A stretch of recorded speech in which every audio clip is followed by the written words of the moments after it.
All right, man, we are live. What's up, Alex? Mr. Brent Germany. Yeah, I told you, we got to go wireless. We do. It's all good. It's all good. Hello, everybody. My name is Alex Vidal. You are watching episode number 112 of the Closer Club. Today, we are sitting with my newfound friend, Brent Germany, and I say newfound friend because even though we go back and forth, we've only known each other for about 2.5 months. Yep. I may have mentioned or not already, I don't know. I'm the regional vice president for Coldwell Banker. We are sitting with Brent Germany, who is out of our Frisco office and one of the top teams, not only in Frisco for Coldwell Banker, but actually in all of DFW. And what's really cool is we're asking questions in this interview that we've never asked before, actually. He challenged me. He said, throw me some curveballs. So here we go. We're sitting outside of this beautiful home because we wanted to be outside and not have masks on and do this the fun way, right? Right. So, Brent, you got in the business a few years ago. Now you're one of the top teams in DFW. Tell the audience, who's Brent Germany? Oh, next question. Pass. No one cares about that. Oh, all right. So tell us what was before real estate? Okay, no, so... Because you're 42, right? Yeah, I'm 42. I age gracefully, so I think. Father, twin boys? Yeah, twin boys, 5-year-old boys. They're awesome. Family's everything for us. Grew up in Mississippi. Don't know if you knew that. That's the Ole Miss connection there. Mm-hmm. And hotty toddy. Yeah. So go Gators. No, I don't think so. We're gonna talk about that in a second. But yeah, moved to Plano in 8th grade, and so I've got the Texas connection there, and just been here ever since, and just kind of doing my thing. So, what were you doing before real estate? Actually, I got my degree in a business degree from Ole Miss and in computer science and management information systems. So I was just a web nerd. Got it. And had no sales. You, a web nerd with a Bronco, the CrossFit gym, and a guitar in your office. Yeah, of course. Oh, I've got to disguise it somehow. Yeah, so, I hear it. But yeah, so I started in computer science, was doing web development, and what got me into real estate was I started developing sort of a IDX website, and I needed my license to get access to the data feed. No way. And I got sponsored I started with Keller Williams and got sponsored there, and had a lender buddy, and he's like, hey, you should just do some sales, and here we are. Oh my God, That is awesome. By the way, I know how smart Brent is. He sat right away on the right side, and I realized why. He's in the shade, and I'm getting blasted by the sun. Dude, that's actually a really cool story. Now, what's really cool is, hear this out, guys. Joined us in January. Yep. We're going to talk about that in a minute. But $38 million last year. Yep. $60 million already closed this year with you and your team. You're approaching $80 million with a vengeance. Yep. During COVID. Right. When COVID hit, as a lot of people like to say. So we got to talk about that. 3 questions. How'd you do it? Did you change anything when COVID started? And what are you keeping? Now we're kind of like on the tail end of this, at least here in Texas, in terms of being able to be out, do normal activities. Sure. What are you keeping, and what are you going to go back to? So, what did we do to get here? First moved to Coldwell Banker, right? Yep. So, I got to slip them with 20. Yeah. But what we really did was when COVID hit, it was interesting, and this kind of goes back to my tech background, is I was seeing a lot of the people in real estate that were using it more for a job and not a career. Okay. Kind of ducking and covering, hiding under their bed, whatever, staying out of the limelight, not working at all. Sure. And so what that did with tech is costs started going down for things we were paying for, like online lead generation, stuff like that. So I was actually generating even more leads without spending any more money. Got it. So the first thing we did was start hiring. And you should always be hiring. That's always right. Keep that bench going. And so that's what we did. I think at the end of last year, we might have had 7 or 8, and we've got 19 agents on the team now, with 5 or 6 of them just getting started. So by the time 2021 hits, that's right. We should be able to just be crushing it, right? So you didn't? Did you change anything, or you just, aside from hiring to your team? Because now it's like all of a sudden I'm spending X number of dollars a month. Right. I'm getting X number of leads, same amount a month. Now I'm actually getting more leads. Right. Right. And all you did was add to the team. So we definitely had to change some things. We had to become more virtual. Okay. We saw actually the team's dial numbers would go up because they're sitting at home, and really when this started, showings definitely stopped. And people got March, really, April for sure. Yeah, so people were really scared. But we used that, and I felt like we really just banded together even more as a team and really rallied together and supported each other. And so for that aspect, that's really the only thing that's changed. Now, with COVID ending, offices are back open. are we going back away from that? And I'm very much a person that's like, hey, you need to be present in the office. You need to be, you need to have call time and all this stuff. But we're having agents come up to me now and say, hey, I'm actually being more productive at my house. So I've got several agents right now doing a 60-day case study saying, okay, you want to do it for 60 days? Let's see what you can do. Okay. And we've got some that are really excelling at it. So it kind of opens my eyes up that just says, not everyone fits in this one box. That's right. And especially with us now building out a team in South Dallas, because they're going to be virtual. They're going to drive 2 hours to Frisco through traffic, So a little bit, and then I guess the tail end of your question is, what are we going to miss about COVID? I guess nothing. Or what are you going back to? So let me ask you this. So your team's 60-day trial, right? Right. Virtual. Forget South Dallas for a minute. Let's talk about. And that's just certain people on the team. I got it. Right. Now, when you have meetings, though, you're still bringing them in, though. Oh, yeah. Okay, so they're virtual for 80% of the time. Well, our team huddles, things like that, because those are 5-10 minutes. Those are going to be on Zoom. Okay. Team meetings, if you're in South Dallas, those are in Zoom. But team events, we went bowling last night, so everyone was there for that. Got it. So you're bringing them back together. Yeah, it's interesting. For the first time ever, I actually have a home office, like a legit, not a bedroom into an office, like a legit home office. That's the picture I sent you, the Longhorns, all that stuff. That's awesome. And so I'll work from there. Like I worked from there till like 11, but then I'm on the road till 3 o'clock, and then I'll work from here the rest of the afternoon. So I have this great balance. I don't think I could ever be home all the time, but now that I'm getting a taste of being home, I don't think I could be in the office 24/7 either. I need to be in the office. I've got 5-year-olds running around, so daddy, daddy, daddy, and they always want to play, which is awesome. Correct. But I've got to keep the lights on. That's right. You got to provide for them. Yeah. Now, I will say, not to interrupt you, but I will say that the one thing about COVID that I want to stay is all of the people that we're ducking and covering. Yeah. It's 80% of the business is done by the top 20%. It needs to stay that way. It's probably, I would venture to say it's either 90-10 or maybe even 95-5. Yeah, exactly. And we saw it as a brokerage, right? Any brokerage kind of probably experienced this, where the top agents who didn't take it as an excuse, they were Pac-Man. I said this in Tanya's interview. I know you watched it. Pac-Man, just chewing up market share. You chewed it up on the leads. Go. And then everybody else who used it as an excuse, they went by the wayside. Yeah, let's go, man. It's awesome. I mean, there's. I was sneaking in the back door of the office. Don't tell anybody that. Well, too late now. You have 10,000 people are going to watch this. What was interesting is I just read an article that in Florida, their applications, the number of applications of people getting their real estate license just shot up from from New York brokers looking, because nobody wants to move to New York now, right? And they're going back. So that state is expanding. That's awesome. Luckily in Texas, it's 180 hours to get your license, which I have to do. All right, team leaders. Yes. And this is the one question I've never asked. So team leader, they either stay in production. You have a choice, right? You have how many? 19 on your team? Yep. Okay, so you have a choice. You're either in production or you stay out of production. Are you in or you out? I'm out. Okay, but I'm in and out. Okay, so let's talk. Okay, so let me follow. If you're out, okay, break down for me then. What are your job descriptions as a leader who's out of production? Sure, and I will clarify that even though I say I'm out of production, I've sold 20 houses this year. So, but is that really out of production? I don't work with buyers. I generally send that to the team. I refer it out. You have to be careful on how you do that, especially if it's sphere of influence, past clients, because they want to work with me. I'm going to give you something that I gave an agent of ours, and we're going to share it on camera. I'll share it with you. Awesome. So, but for me, it's a transition out of production. So this is sort of step 2 on it, and step 3 will be fully out. Right now, it's just doing some listings, and we have with our agents, they come in as a buyer's agent, and then you progress with experience and trust.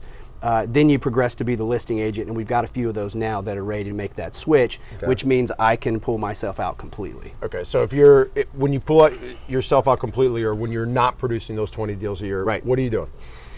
It is recruiting, hiring, training, all of the above, all of that stuff. That is so much of my bandwidth, which is why I don't need to be in production. That's right. You have a lot of team leaders that are still very heavily in production, and what I see with them is they're not very involved with their team. And our team is a family.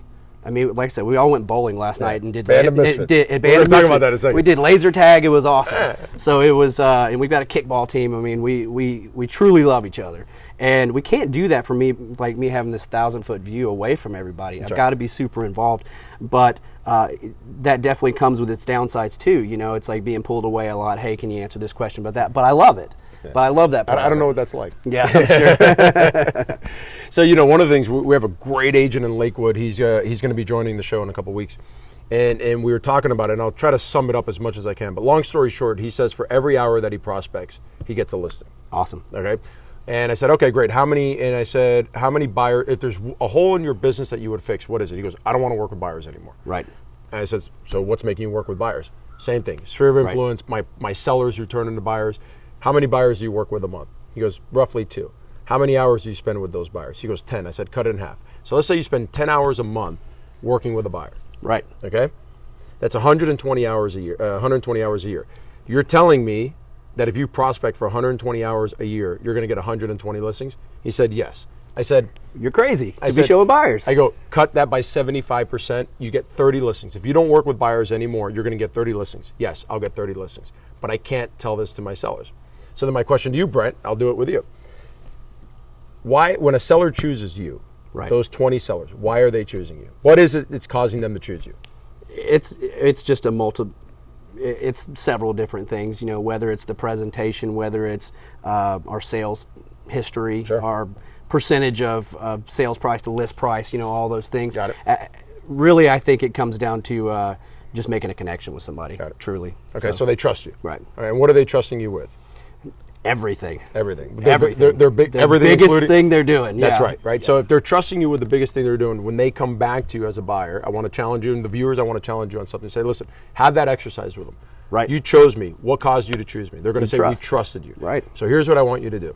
I'm going to meet with you. We're going to find out all your needs. I'm still going to engage a little bit with you as a buyer. But here's what I'm going to do. When it comes time to actually show the property, I have this amazing team of 19 people that will show you. That's what's great about the team, right? It's like, hey, if I look, I have 5-year-old twins. They get sick. They beat each other up. I may not be available. Someone always will be, though. And that's pretty cool. And when they need you, they're there. Absolutely. I'm always in the shadows lurking like a weirdo. There you go. So next time, try to say, you trusted me with this. Trust me here. Let's find out what your needs are. Yeah. This individual is going to show you. When it comes time to write the offer and do the negotiate, I'll be right back. It's a great way to do it. And you free up half your time. I'm learning. There you go. I'm learning. All right. Now, it's funny because I just saw her in the office before I came here, your executive assistant. And you told me the other night, this was really cool. You're going to learn about this in a second. Saturday night, my wife's in Oklahoma. His wife's out of town. We were texting each other, talking football and talking shop. You told your new executive assistant to start thinking the way you do, actually to stay a step ahead. All right, 75, 80 million a year. What's going through that brain? It never stops. That's, again, the tech background. I have shiny object syndrome. I always see like something on Facebook or something like, oh, I want that. I have to have it. But for my executive assistant, Tess, she's, 2 weeks with me now. So it's more of how I do things, how I organize things. I don't want to have to, I just want to know it's done. I want you to know that I'm thinking, is it done? Is it done? Instead of that, just let me know it's done. So kind of stay a step ahead of me a little bit. It's going to be tough to do, but she said she's up for the challenge. Absolutely. So, yeah. And she's young, and she's already got gray hair. I'm joking. She's great. All right. Now, you mentioned Coldwell, aside from joining Coldwell Banker in January, you had all this other stuff, but you did join Coldwell Banker in January. And you could have gone anywhere. With your level of production, you had plenty of suitors. What was it about Coldwell Banker that brought you over and brought you to Frisco? Terry Macalusa, 100%. I needed someone. I have a buddy that knows Terry really well, and he said, hey, you got, I don't advertise this stuff. I don't go on Facebook, hey, who's a good brokerage, things like that, because, sharks will be in the water, and it's just airing my business out there, and that's not me. But that being said, we really have a lot of buyer agents. We need to focus on listings. And so that's, if there is one hole with our team, we're not quite even. It's more like 65-35. Okay. And so with the listing concierge and the Moxie and all of the tools that Coldwell Banker provides, it really just blew me out of the water. It's completely fantastic. Also, the support of Coldwell Banker, especially Terry. Not only is she supporting our team, she always answers her phone. The smallest questions, it doesn't matter. She gets back to us immediately, and she helps us recruit to our team. Sure. That was unheard of at my previous brokerage, because there's something to be said for a brokerage that always gets a piece of your commission, so they're always wanting you to sell more. So there's something to be said for that, Yeah. and I respect it. Yeah, am I going to spend a little more with Coldwell Banker? Yeah, but am I going to sell 100, 200 more houses? I'm cool with it. Like, Yeah. we're fine. So the listings, and honestly, the culture is really awesome at the Frisco office, and it's cool to be plugged in. That's right. And Terry's a great sales manager. She's awesome. She is a machine. I know for a fact that was funny. I was just joking Call her, with refer me. I was just joking with her. I wake up every day at 5:30 in the morning because my son now has football practice at 5:30. Oh my gosh. When I know, and he's got soccer at night. The kid's a machine. And I actually was telling him the other day how proud I am that he's able to wake up early, go to football. He's 13, right? Go straight into school, come home, eat, do his homework, go to soccer, come back, shower, go right to bed. And he's 13, wanting to be. Sounds like somebody I know. Nonstop. But Terry, when I wake up at 5:30 and I look at my phone, most of the time I have an amazing email from Terry about a success story or something at 5 o'clock in the morning on the dot. Isn't that cool? It's phenomenal. Yep. It's awesome. Okay, now you and I are both crazy. As we shared over our text messages, he couldn't believe I actually went door knocking with an agent last week. I loved every minute of it. You affectionately called your team a band of misfits, which I love. What is it about your team that makes it so special? And if someone wants to join their team, what's that one quality they got to have? Well, number one for our team, you've got to be a culture fit. That's our most important thing. You've got, I don't care how many houses you sell, if you're not going to get along with the team, it's oil and water. That's just a recipe for disaster. Yep. So it's band of misfits. I told Terry when she signed me on, I said, look, if I have any hesitation, you're going to put us in the office, and we're loud and obnoxious, and we have fun. We play wiffle ball. Wiffle ball in the back. Wiffle ball in the parking lot. He's got a back door. They were playing baseball the other day. Wiffle ball. So yeah, so we like to have fun, and so it was smart. Terry put us in the furthest corner of the office, but we like to have fun with life. We work hard, but we play harder. Absolutely. Probably. So we have fun. All right, so let's talk about this. Book, and then we're going to wrap it up. Book, podcast, or TED Talk recommendation for the audience. For a team, Extreme Ownership, all day long. Oh, Jocko Willink. Yes, that, and his podcast is great. I try not to listen to it as much now, but I love Ben Shapiro's podcast. It's just too much noise for me right now. I hear you. It's too. It's not moving your ball forward. Yeah, Jay Shetty's great. Yeah. So it's but other books, Fanatical Prospecting, Rocket Fuel, those are all great. There you go. Yeah. All right. So we're going to put it on air. We got to make a bet. Ole Miss, Florida Gators. I almost cursed. Ole Miss, Florida Gators. First game of the season, SEC. Right. He's coming over to my house. He's wanted neutral territory, so he's coming to my house. My boys are going to watch his 5-year-old twins. Let's bet. Let me ask you this. Do you have an Ole Miss jersey? No, not a jersey. I've got polos, though. Okay. I'll be wearing my game day gear. Don't worry. So here we go. Bring an extra shirt with you. Okay. All right. And I've done this before with FSU. Oh, man. Okay. On the street, whoever loses, we got to burn the jersey or shirt on Facebook Live. On Facebook Live. You got to give me the spread, bro. No, why? What? Because they're number 8 in the country. Ole Miss is terrible. They're number 8 in the country because nobody else is playing. This is a sucker's bet, y'all. No, Not taking it. No. Come on. Who's going to win? Florida's going to win. Okay, so I'll give you a spread. What's the spread? I have no idea. All right. 100? No. All right, how about this? If Florida wins by 30. No, 21. I'll give you Florida's going to win by 21. I'll give you a 21-point spread. No, you give me what the Vegas spread is. With the amount of money you make. How about that? You give me the Vegas spread. Fair. Okay. Fair. There's the bet. Vegas spread. All right. If Florida meets it, oldest Ole Miss shirt ever. Yeah, that's there are no rules when it comes to that. Brent, this was absolutely awesome. Dude, thank you for having me over your house, man. Of course. I really appreciate it. I'm going to go around the camera and turn it off. Any parting words for the audience? I think you need to give us a big Texas yeehaw. Yeehaw! There you go. We'll work on that.